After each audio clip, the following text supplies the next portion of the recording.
I'm Patrick J, and I'm here with Tony Award-winning producer Stephanie Rosenberg. Hi. We're going to ask you a couple questions today. Stephanie, you ready? I am so excited. So question number one, how'd you get into producing? I got into producing through a series of unfortunate events. Okay.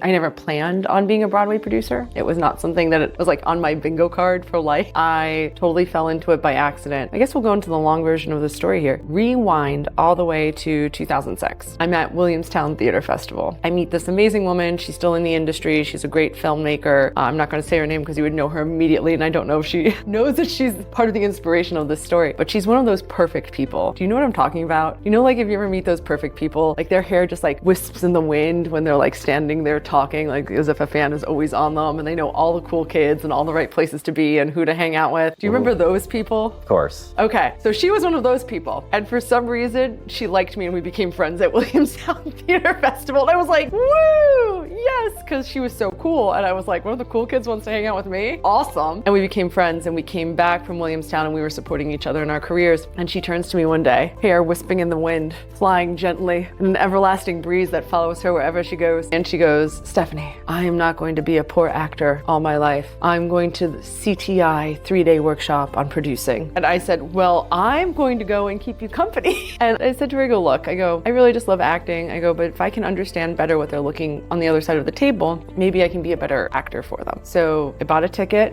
and I went with her the whole 3 days, and it was fascinating. It was fascinating, all the business, all the law, all the general management. It was fascinating, all the background that went into this. And this was like way back in that day of the Commercial Theater Institute. And if you don't know what that is, the Commercial Theater Institute is an educational program that was created from the Broadway League. And what it does is it teaches people about producing. It had been defunct after the pandemic and just got revived last year and came back this past year for the first time. I go to this 3-day workshop. I find it fascinating. And then they offer a bunch of 1-day workshops throughout the year. So I would save up and time again, go to different 1-day workshops, return and do the 3-day workshop a couple more times.